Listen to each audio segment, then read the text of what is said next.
ध्यान का बड़ा भारी प्रभाव है। अगर मूलाधार केंद्र का ध्यान सुबह दोपहर शाम को करने लग जाए कोई, तो उसे अणिमा,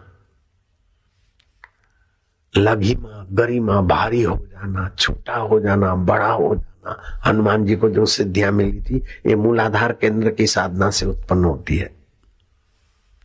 त्रिलोक में विचरण कर सकते हैं, तीनों काल का दर्शन जान सकते हैं। सत्य संकल्प, जो संकल्प करो वो भी होने लगे समय पाकर। ये केवल मूलाधार पिंडस्थ ध्यान में पहला केंद्र है। मूलाधार नाभि के नीचे, उसका ध्यान करने से जो लोग बैठते और ऐसे ऐसे ऐसे नीचे हिलता है, तो समझो मूलाधार केंद्र सुविकसित होता है, रूपांतरित हो रहा है। मूलाधार केंद्र से अणिमा, गरिमा, लघिमा आदि सिद्धियां आती है और त्रिलोक में विचरण करने का सामर्थ्य आता है। त्रिकाल दर्शन हो जाता है, सत्य संकल्प सिद्धि भी निवास करती है। अगर दूसरा पिंड है स्वादिष्टान, उसके ध्यान में कुछ समय गुजारो तो आपके द्वारा शास्त्र का रहस्य प्रकट हो जाएगा। आप जो बोलोगे वो शास्त्र बन जाएगा। कबीर जी बोले तो बीजक ग्रंथ बन गया, नानक जी बोले या अमुक बोले तो अमी बोल तो वेद बोलते हैं, वेद वाणी हो जाएगी आपकी, सार गर्भित हो जाएगी। स्वादिष्टान केंद्र का ध्यान करने से देखिए सुने शास्त्र का रहस्य प्रकट हो जाएगा। एक साधक ने, साधु थे, खास पढ़े लिखे नहीं थे, तो भगवान का ध्यान करते करते करते भगवान कृपा करो, देव कृपा करो, तो देवता प्रकट हुए, बोले जाओ जो भी ग्रंथ देखोगे वो तुमको याद रह जाएगा। तो वो भागा लाइब्रेरी में और जो जो ग्रंथ देख लिए, छू लिए, उनका ज्ञान बड़बड़ बड़बड़ बड़बड़ बोलने लग जाए।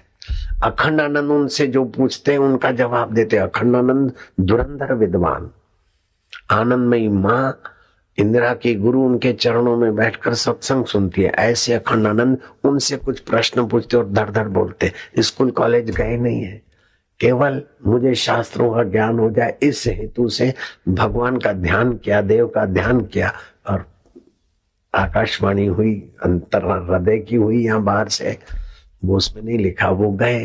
तो अखंडानंद ने पूछा कि मैं ये आप सवाल का जवाब देते, बिल्कुल शास्त्री देते। तो बोले महाराज मैं पढ़ा लिखा तो ज्यादा नहीं हूं, लेकिन मैंने ध्यान किया देवता का, और फिर मुझे ये सब विद्या कैसे मिले? बोले जाओ जितने भी ग्रंथ देख लोगे उसका रहस्य तुम्हारे हृदय में प्रकट हो जाएगा। लो, तो आप जो 3 पढ़े और बापूजी इतना बोलते, तो उसमें आश्चर्य न करो, ये भगवत ध्यान का सहज स्वभाव है। चाहे और शास्त्र आप हम सुने, लेकिन उसकी व्याख्या करने की आपकी होगी, उसमें सत्व आपका होगा।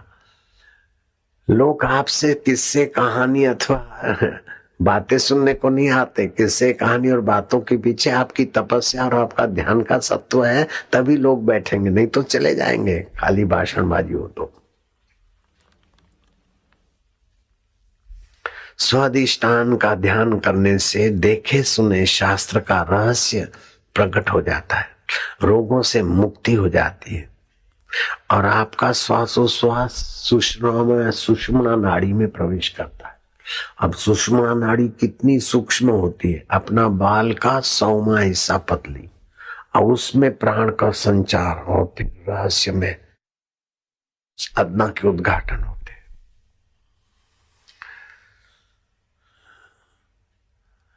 अगर तीसरा नाभि के थोड़ा सा ऊपर मणिपुर केंद्र है, कभी कभी पेट आपका अंदर खींचता है, तो समझो मणिपुर केंद्र में तुम्हारा मन और प्राण है। मणिपुर केंद्र की शुद्धि होती है और फिर उसमें स्थिति होती है। तो मणिपुर केंद्र पाताल सिद्धि देता है, सर्व दुख नाश, निवृत्ति और मनोरथ सिद्धि, काल पर विजय। जब चाहे आप शरीर को त्यागे। ये काल पर विजय की युक्ति मिल गई थी। 1400 वर्ष जिए, इन आत्मज्ञान नहीं हुआ। चांगदेव महाराज जब मृत्यु का समय आता तो मणिपुर केंद्र में ध्यानस्थ हो जाते। समय बीत जाता मृत्यु का, 100 साल फिर जीते। ऐसे 14 बार 13 बार काल को ठग लिया, भगा दिया। फिर भी आत्मज्ञान की कमी के कारण वे एकनाथ जी महाराज, ये अपने ज्ञानेश्वर महाराज के पास गए। अब 22 साल के गुरु ब्रह्मज्ञानी और 1400 साल के चेला चांगदेव महाराज। अब जाऊं तो कैसे जाऊं, मैं भी कुछ योग्य हूं, बताते जाऊं तो अपनी सिद्धि के बल से शेर को पालतू करके उस पे बैठ के गए। ज्ञानेश्वर ने देखा कि आता तो है लेकिन अभी अपनी विशेषता गुरु को दिखाने की गलती है। खैर इतना पुराना विचारा है। ज्ञानेश्वर ने चबूतरे को कहा तू चल। चबूतरा चला तो चंप मार के नीचे उतरे और शरणागत हुए। जब शरणागत होगे तभी तो गुरु का ज्ञान पचेगा ना। अपने में योग्यता और विशेषता का अहम होगा तो गुरु का ज्ञान क्या पड़ेगा, क्या पचेगा। मैं जानता हूं। मणिपुर केंद्र से पाताल सिद्धि, सर्व दुख नाश, निवृत्ति और मनोरथ की सिद्धि, काल पर विजय पाने का सामर्थ्य आता है। पर काया में प्रवेश और दिव्य औषधियों का ज्ञान प्रकट होने लगेगा। फिर चौथा केंद्र होता है अनाहत केंद्र। अनाहत केंद्र की महिमा अवर्णनीय है। मुझे किसी योगी ने शक्तिपात किया तो अनाहत केंद्र पर ही सीधा उन्होंने किया।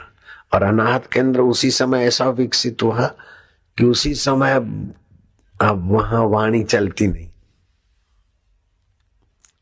बड़ा आनंद, बड़ी हंसी है वो। जब आप लोगों को भी मैं वो अनाहत केंद्र में रहकर नजर डालता हूँ और आपको भी अनाहत केंद्र में, बड़ा अच्छा लगता है। कुछ लोग बीच में बेईमानी से अपने तरफ ध्यान खींचने के लिए करते तो मैं टोक देता हूँ। बाकी ईमानदारी से जिनको अनाहत केंद्र का रस मिलता है तो मैं बोलता हूँ कोई किसी को रोके नहीं, चलने दो। ये अनाहत केंद्र विकसित होता है तो इससे बड़े लाभ है। इसकी महिमा अवर्णनीय है। अपूर्व ज्ञान के धनी बन जाओगे। दूरदर्शन, परिणाम का पता, दूर श्रवण, आकाश गमन, देव और योगियों के दर्शन, भूचरी सिद्धि आदि से जुड़े हैं अनाहत केंद्र से। विशुद्धाख्या केंद्र कंठ में होता है। तो मैं कराता हूं, आपको पता नहीं, लेकिन इससे आपका कितना फायदा होगा, भविष्य में आप कितने ऊंचे बन जाओगे, उसका वर्णन मुझे करने की जरूरत ही नहीं है।